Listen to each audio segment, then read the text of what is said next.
Assalamualaikum warahmatullahi wabarakatuh. Saya Amila Hanifah, peserta Latsar CPNS 2022 Angkatan 105 Kelompok 4. Pada kesempatan kali ini saya akan menyampaikan rangkaian kegiatan aktualisasi yang telah saya laksanakan di lingkungan instansi tempat saya bekerja, yaitu instalasi bedah sentral RSUD Kabupaten Temanggung. Program aktualisasi yang telah saya laksanakan adalah optimalisasi pelaksanaan asesmen anestesi melalui tahapan asesmen prainduksi di ruang persiapan instalasi bedah sentral RSUD Kabupaten Temanggung. Ada 5 kegiatan aktualisasi yang telah saya laksanakan. Kegiatan aktualisasi yang pertama yaitu membuat draft rancangan kegiatan sosialisasi dan praktek asesmen praanestesi kepada petugas anestesi. Dalam kegiatan pertama ini ada 5 tahapan kegiatan. Tahapan yang pertama menyusun konsep kegiatan dan praktek asesmen praanestesi. Dalam menyusun konsep kegiatan sosialisasi, saya menerapkan nilai akuntabel yaitu tanggung jawab dan nilai adaptif yaitu terus berinovasi. Tahapan yang kedua membuat kuesioner pretest dan posttest melalui Google Form.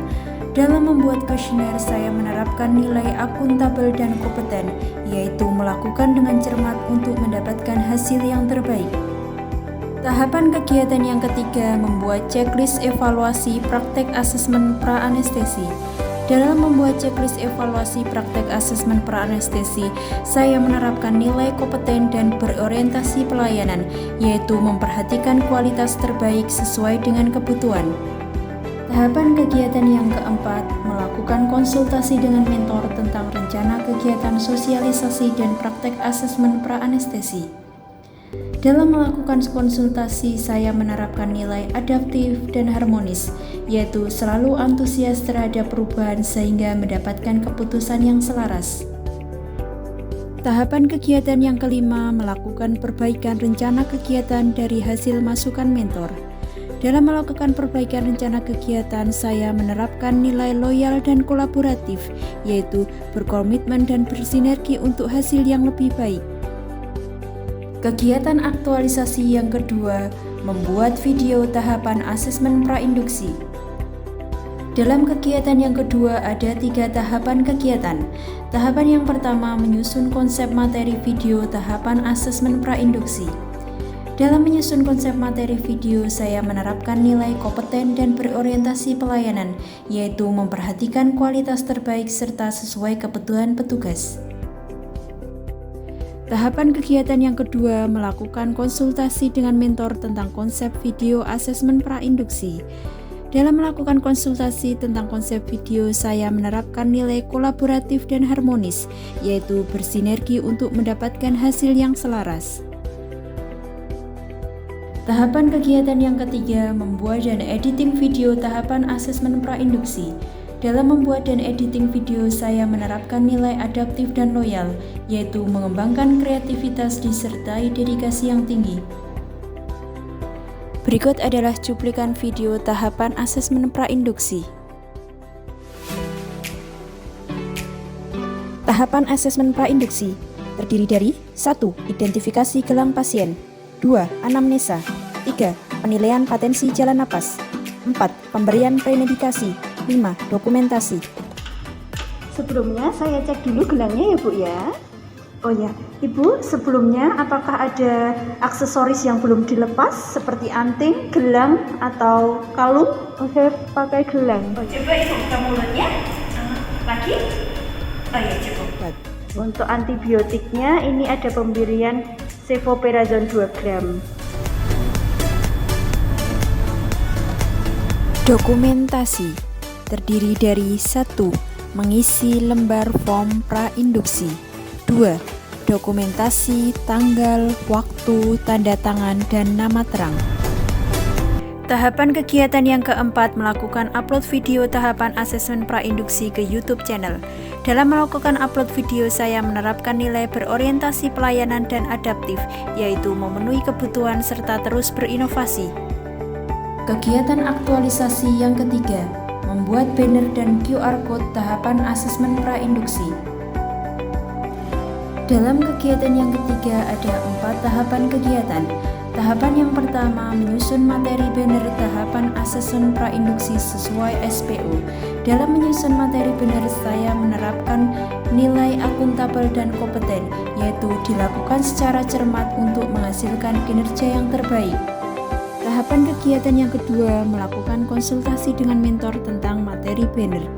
Dalam melakukan konsultasi, saya menerapkan nilai harmonis dan berorientasi pelayanan, yaitu membangun lingkungan yang kondusif serta melakukan perbaikan tiada henti. Tahapan kegiatan yang ketiga, membuat QR Code untuk scan link video asesmen praanestesi. Dalam membuat QR Code, saya menerapkan nilai adaptif dan kompeten, yaitu terus berinovasi untuk mendapatkan kualitas yang terbaik. Tahapan kegiatan yang keempat, mendesain dan mencetak banner. Dalam mendesain dan mencetak banner, saya menerapkan nilai adaptif, loyal, dan kolaboratif, yaitu melakukan dengan berinovasi, dedikasi, dan terbuka bekerja sama untuk menghasilkan nilai tambah. Kegiatan aktualisasi yang keempat, melakukan sosialisasi tentang tahapan pelaksanaan asesmen praanestesi dengan petugas anestesi. Dalam kegiatan yang keempat, ada 6 tahapan kegiatan. Tahapan kegiatan yang pertama, membuat kontrak waktu melalui WhatsApp group dengan petugas anestesi untuk rencana sosialisasi. Dalam membuat kontrak waktu, saya menerapkan nilai berorientasi pelayanan dan kolaboratif, yaitu dilakukan dengan ramah untuk menghasilkan sinergi yang lebih baik. Tahapan kegiatan yang kedua, menyiapkan sarana dan prasarana yang dibutuhkan ketika sosialisasi. Dalam menyiapkan sarana dan prasarana, saya menerapkan nilai kompeten dan berorientasi pelayanan, yaitu menyiapkan sarana yang berkualitas untuk memenuhi kebutuhan bersama. Tahapan kegiatan yang ketiga, membagikan soal pretest melalui link Google Form. Dalam pembagian soal pretest, menerapkan nilai akuntabel dan berorientasi pelayanan, yaitu dilakukan dengan cermat dan cekatan. Tahapan kegiatan yang keempat, melakukan sosialisasi tahapan asesmen prainduksi. Dalam melakukan sosialisasi, saya menerapkan nilai adaptif dan loyal, yaitu proaktif serta berkomitmen untuk kebutuhan bersama. Tahapan kegiatan yang kelima, membagikan soal post-test melalui link Google Form. Dalam membagikan soal post-test, saya menerapkan nilai akuntabel dan harmonis, yaitu jujur, cermat, dan membangun lingkungan yang kondusif. Tahapan kegiatan yang keenam, membuat kesepakatan jadwal pelaksanaan praktek asesmen kepada pasien langsung. Dalam membuat kesepakatan jadwal pelaksanaan praktik, saya menerapkan nilai harmonis dan kolaboratif, yaitu membuat kesepakatan yang selaras dan bekerja sama untuk mendapatkan hasil yang terbaik. Kegiatan aktualisasi yang kelima, melakukan praktek asesmen praanestesi dengan melibatkan petugas anestesi kepada pasien di ruang persiapan. Dalam kegiatan yang kelima ada 4 tahapan kegiatan. Tahapan kegiatan yang pertama, mempersiapkan pasien dan dokumen pasien yang akan dilakukan asesmen. Dalam mempersiapkan pasien, saya menerapkan nilai harmonis dan loyal, yaitu tidak melihat perbedaan dan menghargai pasien. Tahapan kegiatan yang kedua, melakukan praktik tindakan asesmen sesuai tahapan prainduksi oleh petugas anestesi. Dalam melakukan praktik, saya menerapkan nilai kompeten dan kolaboratif, yaitu melakukan dengan kualitas terbaik disertai dengan terbuka bekerja sama untuk menghasilkan nilai tambah. Tahapan kegiatan yang ketiga, melakukan pendokumentasian asesmen prainduksi oleh petugas anestesi dengan mengisi lembar asesmen. Dalam melakukan pendokumentasian, saya menerapkan nilai akuntabel dan berorientasi pelayanan, yaitu dilakukan secara transparan sesuai kebutuhan. Tahapan kegiatan yang keempat, melakukan evaluasi dengan checklist tahapan asesmen prainduksi. Dalam melakukan evaluasi, saya menerapkan nilai akuntabel dan adaptif, yaitu jujur dan bertanggung jawab, serta cepat menyesuaikan diri terhadap perubahan. Kegiatan aktualisasi yang keenam, melakukan evaluasi kegiatan. Dalam kegiatan yang keenam ada 4 tahapan kegiatan. Tahapan kegiatan yang pertama, mengolah data kuesioner pre dan post-test. Dalam mengolah data kuesioner, saya menerapkan nilai akuntabel dan harmonis, yaitu cermat dan menghargai perbedaan jawaban. Tahapan kegiatan yang kedua mengolah data checklist evaluasi praktek asesmen yang dilakukan petugas anestesi. Dalam mengolah data checklist evaluasi asesmen, saya menerapkan nilai adaptif dan kompeten, yaitu dilakukan dengan proaktif dan kualitas terbaik. Tahapan kegiatan yang ketiga menganalisis data hasil sosialisasi dan praktik asesmen praanestesi. Dalam menganalisis data dan menyimpulkan hasil, saya menerapkan nilai akuntabel dan loyal, yaitu secara transparan serta kontribusi untuk kemajuan ruang IPS. Tahapan kegiatan yang keempat menyampaikan hasil evaluasi kepada mentor dan rencana tindak lanjut. Dalam menyampaikan hasil evaluasi, saya menerapkan nilai kolaboratif dan berorientasi pelayanan, yaitu bekerja sama untuk menghasilkan nilai tambah hasil evaluasi dan melakukan perbaikan tiada henti.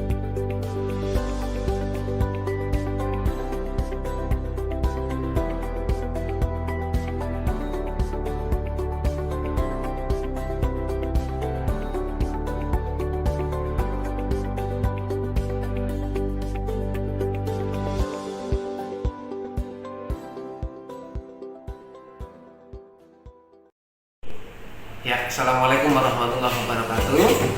Perkenalkan, nama saya Susilo. Saya sebagai rekan kerja Mbak Amilah Hanifah. Jadi saya di sini akan memberikan sedikit testimoni tentang aktualisasi yang sudah dilaksanakan oleh Mbak Amilah. Untuk keseluruhan program aktualisasi beliau sudah sesuai dengan tupoksinya, sesuai dengan kompetensi beliau sebagai penata anestesi, kemudian sesuai dengan tujuan beliau, yaitu tujuan utama adalah patient safety atau keselamatan pasien. Kemudian teknik yang digunakan beliau yaitu menggunakan sosialisasi untuk merefresh kembali bagaimana cara melakukan asesmen prainduksi dengan media pemasangan banner di ruang persiapan dan berupa pemutaran video bagaimana cara melakukan asesmen prainduksi. Mungkin itu saja yang dapat saya sampaikan. Semoga Mbak Amilah tetap semangat, kemudian lancar sampai nanti akhir program latsar ini. Semangat Mbak Amilah. Assalamualaikum warahmatullahi wabarakatuh.